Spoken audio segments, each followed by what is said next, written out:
Welcome back to the Dividend Diplomats YouTube channel, guys. You've got Bert and Lanny, your favorite boys here on the Twitterverse. Bert's air guitaring over there. He is strumming away. And guys, we are strumming away at another social media platform. But that's just one of a few topics here on Hit 'em Hard Saturday Hot Takes here with the Diplomats, guys. We're going to cover three of the bigger stories that happened this week. We are recording this at 9 to 10 o'clock here at night on a Thursday here. What is it, July 6th, Bert? Yeah, it is July Yeah. 6th. Yeah, Yeah. it is July 6th. So happy 4th, everybody. Let's crush it. Guys, say happy birthday to Bert too. Let him hit Bert with some birthday cakes in the comments. Yeah, it's big old 34. So here we go. Big old 34. But the bigger story is the second half of the year has kicked off, and it has kicked off with a bang. And we are going to cover the three largest stories that have obviously moved the markets for different reasons in different directions. So it's going to be a fun time. Lanny, should we just jump right into these stories? Yeah, guys, we're gonna jump in. Make sure to subscribe, Oh, like this we video, forgot. guys. We crossed 17,000. We salute you, investors, dividend investors, and soon to be new subscribers here on our channel because you're hanging out with the broskies here. Woo, woo, woo, you know it. So, guys, What is we're it? jumping. Yeah.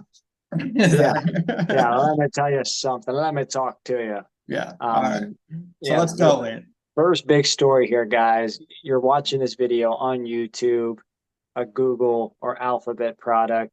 But guys, Meta or Facebook just came out with their Threads app, which syncs in essentially using your Instagram account, which obviously is owned by Meta or Facebook, whichever way you'd like to call them right now.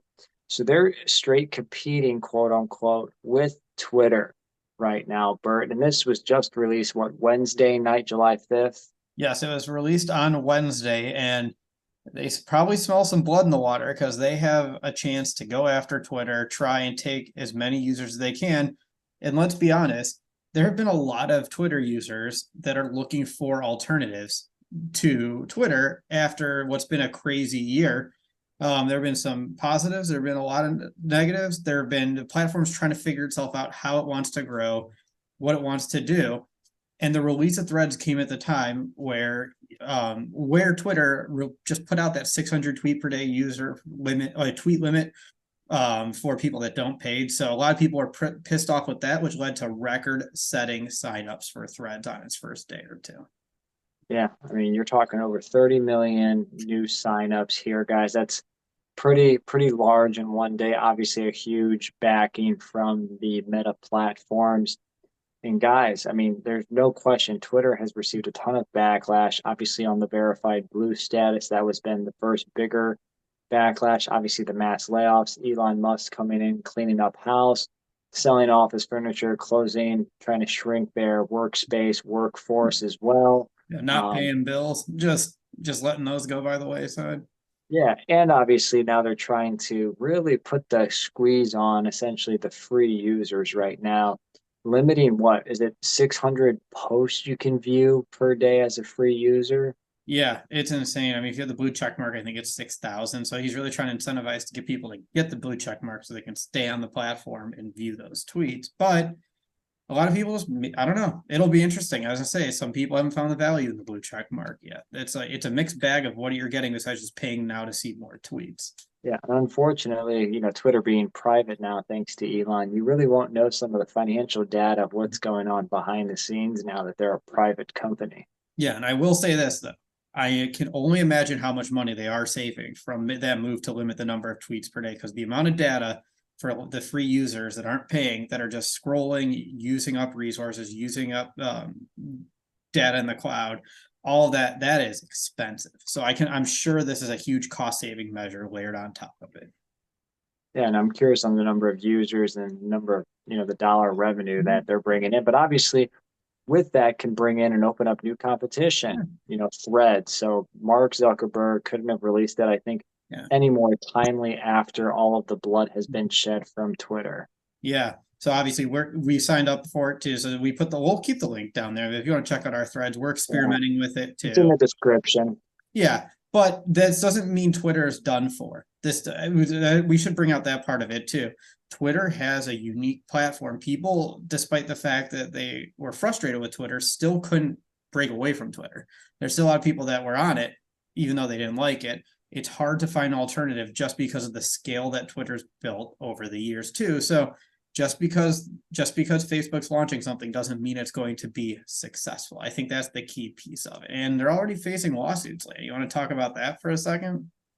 Yeah, I mean, Twitter just threw over the good old lawsuit bomb towards Meta's way, Sergeant Slaughter style, simply saying that, hey, our ex-employees, went over to Meta's Threads platform and they're helping steal Twitter's code and using that, yada, yada, yada.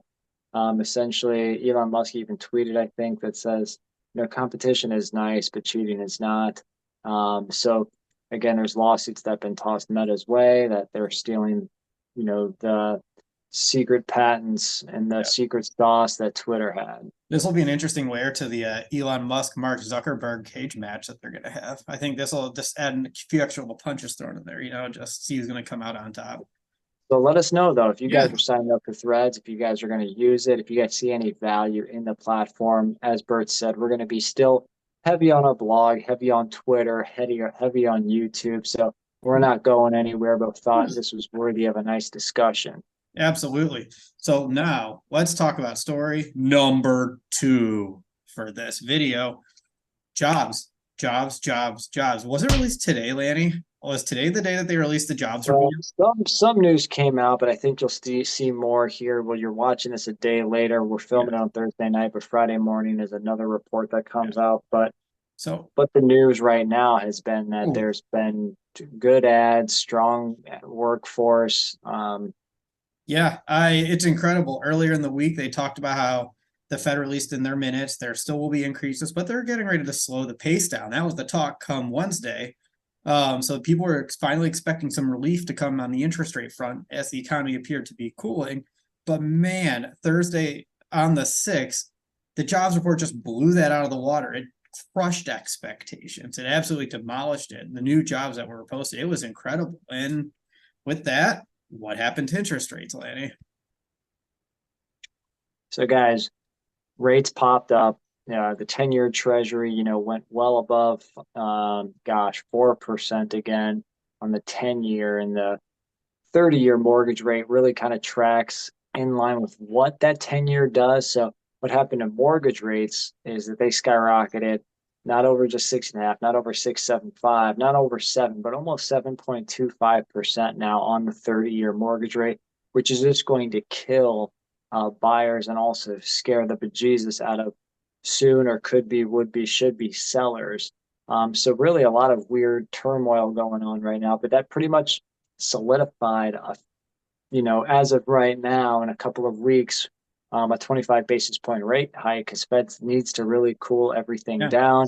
And then what did the stock market do in reaction to all this? It came down. Stock market came on down. It wasn't the news that they were looking for because people were expecting that relief to come. They were expecting borrowing to become cheaper. They were expecting people to get into and out of the recession a lot faster. So they were expecting interest rates to come down. Now that there was strong news and the Fed might need to keep increasing the rates to cool down the economy, the stock market came back crashing down. So it was an interesting day. It's tough. It honestly feels like you can't pick one way or the other what is happening with the market. It's just mixed signals everywhere. There's no leading indicator. That's why Bert and I, we preach A, B, B. Always be buying. We're always consistently investing into the stock market because, guys, you don't know really what news is going to be released tomorrow. You may know generally what's going on in your geographical area, but man, I couldn't have predicted that this was still this hot. I knew that a rate hike was coming, but again, I think the market now is planning possibly for a little bit more than just the one hike now. Amen. So let's move into that final story for today. Story number 3. Stress test. We got stress test. Wait a second. Is that the number 3 or was that the razor toothpick that you were doing there, Lanny? I couldn't remember which one it was. All right. Yo, Chico, it's Reza Ramon, and I'm here to stress the test on the banks, man. Yeah. So at the end of June every year, part of the semi-annual stress test for the largest banks and largest financial institutions, see how they will perform, how their balance sheets will hold up in a potentially shocked balance sheet scenario where you're going through some pretty tough economic things. How will these banks hold up? Will they have enough capital? This year, I would say the stress test carried more weight than ever because of what happened in March with Silicon Valley Bank, First Republic Bank, and the run on deposits that we've had here. You've had institutions just begging for deposits. They are begging to get money in the door, raising up interest rates, taking out very expensive borrowings. So the stress tests were critical to see if times got bad and losses started to mount in the balance sheet weekend with lower deposits, could they maintain a strong capital position? That was why everyone was keeping their eyes on these big 20 banks as they released the results. Yeah, so over again, 23 banks passed the stress test. Not all of them did increase their, well, first they passed the test, and now they can actually use some of their capital, some of their cash, some of their, earnings to give back to the shareholders. Not every company decided to do anything. Some are pausing. I think Truist was one that's kind of like, hey, we're just going to hang tight. A couple of the investment bankers are kind of going to sit tight a little bit. There were a lot of banks that said, you know what, go. Thanks, Fed. We breezed through that. Now let's bring back the dividend. Yeah. Yeah, and that's really the exciting news because there were some huge dividend increases. I'm just going to list some out here. We also have a tweet that we threw out the summary, so we're going to put some in there. JPMorgan 5%, Goldman 10%, Citi 4%, State Street 10%, Morgan Stanley 9.7%, PNC 3.3%, Bank of the Ozark 2.9%, Bank of America 9%. Whew, all right, I'm going to take a breath now, but as you can see, banks were not afraid to announce dividend increases after the strong results from the stress test. And I guess that raises some interesting questions, Lanny. So what does that come to mind for you when you see the news that stress test passed, dividend increases announced? Well, guys, again, as Bert said, there is give or take about 10 banks that juiced up dividends, some upwards of 10%, but a lot in that, like, 2.5 to, call it 5% camp. Are we out of the woods? I'm not sure. I think you'll still see heavy promotions of sign-up bonuses. You'll still see heavy and high CD interest rates. That isn't going to be directly tied with what the Fed's doing in the market, because that doesn't still defeat that the institutions need cash or capital. So I think for the most part, this gave confidence into the banking industry, but I don't think it removes the factual stance that banks need cash liquidity right now. Yeah, no, I agree. I would assume a bank's not going to increase its dividend if it's starving for cash. That wouldn't be a prudent move. And I think your conclusion is absolutely right. So you can, and the other piece I was going to add to it is it also gives a little more confidence that they're prepared to handle some of the recessionary situations that are going to be coming down the pipeline very soon, because that's a very real scenario and a real stress that's going to hit the financial sector in the next 6 months, especially if interest rates continue to climb. I still think it's going to be a topic. Keep your eyes on the banks. Obviously, even with the banks passing and increasing dividends, as you saw today, with what happened in the market with, the economic data, with interest rates and what happened to the stock market, it's still a very confusing time period, but you don't have to make it confusing. Just buy your favorite ETF and chill, right? That's what they say. So, all right, those were our 3 stories for today. Threads. Don't forget we have that sign up link down there below to follow us there on Threads. Strong economic data causing interest rates to rise, stock market to fall. And lastly, banks pass stress tests, banks increase their dividend. Those were the big 3 stories for this week. Let us know how these 3 stories impacted your week, your month, and what you plan to do going forward.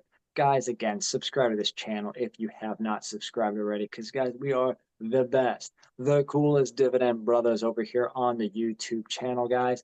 Again, subscribe, like the video, check out our links below in the description to follow each and one of our every single moves. We even have a link in our to our dividend stock portfolio so you can see Ooh. exactly what stocks we hold for free on our blog that we update very frequently. Guys, we appreciate it. Keep staying invested, keep making moves towards financial freedom. And Bert, what else do these guys have to do? Hmm. Hmm. Oh yeah. If you're not with us, you're against us, everybody.